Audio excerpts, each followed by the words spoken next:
사무엘상 16장 1절에서 13절까지 우리 한 목소리로 함께 봉독하겠습니다.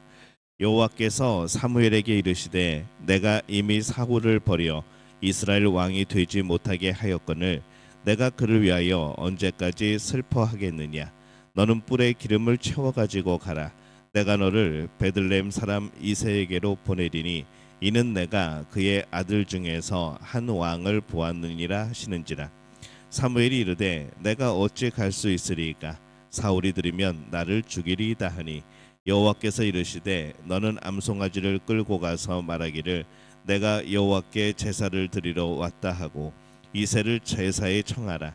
내가 내게 행할 일을 가르치리니 내가 내게 알게 하는 자에게 나를 위하여 기름을 부을지니라.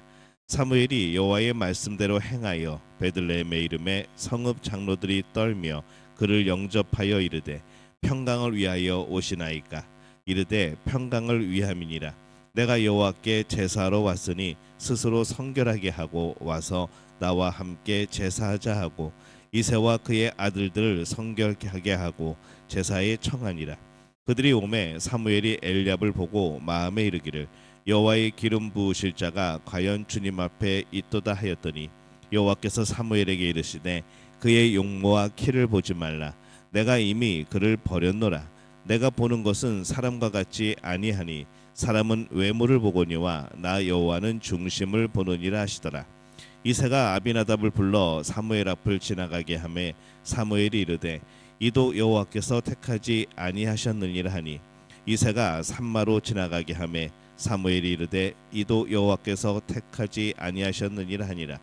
이새가 그의 아들 일곱을 다 사무엘 앞으로 지나가게 하나 사무엘이 이새에게 이르되 여호와께서 이들을 택하지 아니하셨느니라 하고 또 사무엘이 이새에게 이르되 내 아들들이 다 여기 있느냐. 이새가 이르되 아직 막내가 남았는데 그는 양을 지키나이다. 사무엘이 이새에게 이르되 사람을 보내어 그를 데려오라. 그가 여기 오기까지는 우리가 식사 자리에 앉지 아니하겠노라.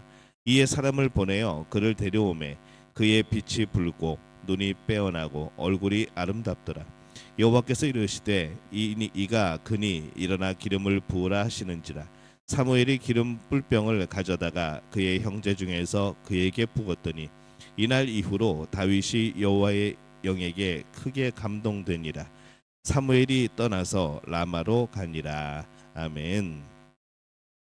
할렐루야. 하나님의 은혜가 오늘 새벽에 하루의 첫 시간을 주 앞에 드리는 우리 믿음의 가족들에게 함께 하시기를 예수님의 이름으로 축원합니다. 오늘 말씀은 다윗이 기름 부음을 받는 그러한 장면을 담고 있습니다. 사울이 하나님의 명령을 따르지 않은 것 때문에 사무엘이 많이 슬퍼합니다. 사울이 이스라엘 왕위에 오른 지 아직 그의 통치 기간에 이 반절도 지나지 않은 시점이 아마 지금일 겁니다. 앞으로도 몇십 년이 남아있는 그런 시기였죠.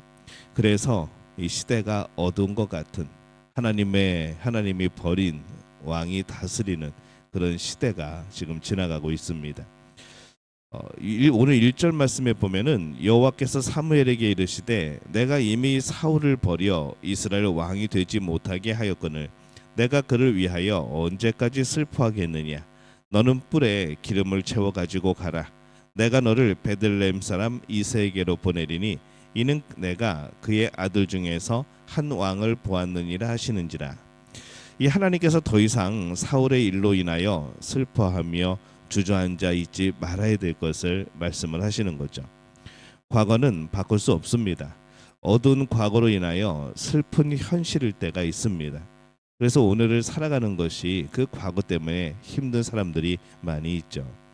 그러나 이 신앙인은 오늘 슬픈 현실에 우리의 자신을 포기하면 안 됩니다.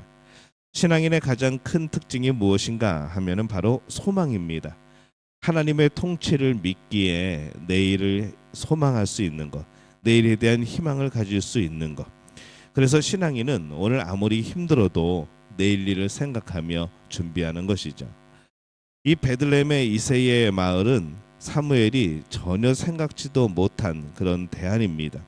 이새의 아들이 하나님의 택하신 자가 있다는 것, 이 사무엘도 전혀 예상치 못했죠. 베들레헴은 매우 작은 마을이었습니다. 사무엘이 다니던 그런 도시가 아닙니다. 이새의 이름도 처음 들어봤을 겁니다. 전혀 알지 못하던 사람입니다. 그러나 바로 그곳에 내일에 하나님이 두신 소망이 있었던 것이죠. 사람들은 희망이 보이지 않는다고 말을 합니다. 그런데 희망은 보여야 가질 수 있는 것이 아니죠. 내일 일을 우리가 어떻게 보겠습니까? 대부분 보이지 않습니다. 그러나 모든 것을 보시는 하나님께서 이 사무엘에게 내일의 희망을 가지고 일을 하라 하시는 것처럼 우리에게도 내일의 희망을 가지고 나를 믿고 하나님을 믿고 그렇게 내일의 희망을 가지라라고 말씀을 하시는 것이죠. 사무엘이 행동하기 참 어려운 시기였습니다. 왜냐하면 이 사울 왕을 찾아가지 않았다고 우리 어제 말씀을 나눴죠. 그렇기 때문에 사무엘이 움직인다고 하는 것은 늘 사울의 관심이 되어졌고 그러다 보니까 이 사무엘이 뭐 마음대로 누굴 만나고 어디를 가고 이것들이 굉장히 불편했던 그런 시기입니다. 근데 이 하나님은 너는 암송아지를 끌고 가서 말하기를 내가 여호와께 제사를 드리러 왔다 하고 이렇게 말을 합니다. 사무엘이 할 수 있는 것은 제사입니다. 하나님 앞에 예배하는 것이죠. 그거에 대해서는 누구도 뭐라고 하지 않을 겁니다. 그리고 이새에게 가서 제사에 청하라. 내가 내게 행할 일을 가르치리니 내가 내게 알게 하는 자에게 나를 위하여 기름을 부으라 이렇게 말씀을 합니다. 오늘 우리가 알아야 미래를 준비할 수 있는 것이 아닙니다. 모르고 가도 그때 필요하면 하나님께서 선한 길로 인도하시는 것이죠. 나는 내가 지금까지 걸어온 길에서 알고 온 길이 거의 없다. 대부분 이렇게 말씀을 할 겁니다. 우리 스스로가 우리 앞의 길을 어떻게 알고 움직이겠습니까? 지금까지 걸어온 것을 뒤를 돌아보면은 매 순간마다 그때그때에 하나님의 인도하심이 있었던 것이죠. 길을 가다 보니까 하나님께서 길을 가르쳐 주시고 또 길을 잃었을 때 하나님께 물어볼 때에 또 하나님께서 길을 여신 겁니다. 산 너머에 있는 길은 산을 오르기 전까지는 알 수가 없습니다. 그곳에 가야 다음 길이 보이는 겁니다. 또 저 앞에 있는 또 다른 산, 그 너머의 길도 마찬가지입니다. 또 그 정상에 올라가야 그 다음의 길이 보이는 것이죠. 우리는 그렇게 어느 시점에 이르러야 다음 길이 보입니다. 그래서 모른다고 주저앉지 말기를 바랍니다. 오히려 더욱 열심히 살아가면 길이 보이는 것이고 하나님께서 길을 여시는 겁니다. 사무엘이 작은 마을 베들레헴에 나타나자 사람들이 놀랍니다. 아까 배경을 말씀드렸죠. 사무엘이 운신의 폭이 그렇게 넓지 않다는 것.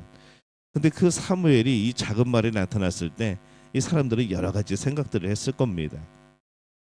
그래서 이 사무엘이 사람들에게 제사에 참가할 수 있도록 정결하게 하라고 명령을 하고 이새와 그의 아들들도 사무엘의 감독하에서 직접 청결하게 그렇게 하여서 제사에 참여를 합니다.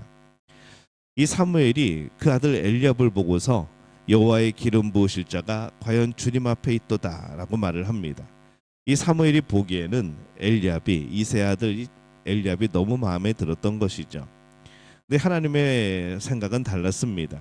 7절에 보면은 여호와께서 사무엘에게 이르시되 그의 용모와 키를 보지 말라. 내가 이미 그를 버렸노라. 내가 보는 것은 사람과 같지 아니하니 사람은 외모를 보거니와 나 여호와는 중심을 보느니라 하시더라. 이 히브리어에서 이 마음은 육체적, 정신적 중심을 의미를 합니다. 인격이라고 해도 번역돼도 뭐 이상하지 않은 그러한 단어이죠. 지식, 감정, 의지적 요소의 한 가지 또는 모든 요소의 중심이 바로 이 마음이 되는 겁니다. 이 겉모습은 지식이나 감정 또는 의지적인 어떤 것을 담아내지 못합니다. 뭐 어떤 것도 담아내지 못하죠. 사람은 내면적인 것을 보지 못하기 때문에 보이는 외면적인 것을 가지고 판단하고 그것이 하나님의 중심이라고 생각을 합니다. 근데 그런 것은 늘 제한적입니다. 우리가 우리의 앞길을 알 수 없고 우리가 하나님을 100% 알 수 없는 것처럼 우리 서로의 내면에 대해서도 잘 알지 못할 수밖에 없는 것이죠. 이새의 7 아들을 다 보았지만은 사무엘이 기름 부을 사람을 발견하지 못하였고 하나님이 허락하시는 사람이 없었습니다. 이 사무엘은 그래서 분명히 이세 아들 중에 있다 말씀을 하셨기 때문에 다른 아들이 있는지를 묻습니다. 바로 그때 형들이 제사에 참여할 수 있도록 남아서 이 가축들을 돌보고 있는 막내 아들이 있다는 것을 알게 되죠. 그리고 그를 데려오라고 합니다. 12절에 보면은 이에 사람을 보내어 그를 데려오매 그의 빛이 붉고 눈이 빼어나고 얼굴이 아름답더라. 여호와께서 이르시되 네가 그니 일어나 기름을 부으라 하신 말씀. 다윗 역시 모습이 훌륭하였던 것이죠. 단지 아마 아직 다 크진 않아서 형들보다 완벽한 그런 모습은 아닐 겁니다. 그러나 그의 용모에 드러난 것보다 하나님은 그의 마음을 보시고 하시고 마음에 흡족해 하신 겁니다. 여호와께서 이르시되 네가 그니 일어나 기름을 부으라 라고 말씀을 합니다. 다윗의 용모는 훌륭하였지만은 이게 기준이 아니고 더 훌륭한 그의 마음으로 하나님이 기름을 부으십니다. 그래서 이 신앙인은 하나님 앞에서 주가며야 결국 세상의 주관자는 사람이 아니고 하나님이신 것이죠. 그러니 하나님께서 마음에 들고 하나님께서 사용할 수 있는 사람이 되면 쓰임 받는 겁니다. 마음이 준비된 사람이 되어야 하는 겁니다. 하나님께서 사무엘에게 이 슬픈 현실에 주저앉지 말라고 말씀을 합니다. 슬픔을 넘어서 미래를 준비하는 하나님의 손길을 발견합니다. 다윗이 준비됨으로 이스라엘은 이후에 완전히 새로운 시대를 겁니다. 사람들이 보는 외적인 조건을 생각하면 다윗은 기름 부음을 받을 수 없었겠지만 그러나 그 마음을 보시는 하나님으로 인하여서 그는 기름 부음을 받았고 미래를 준비했던 것이죠. 그래서 우리가 무엇보다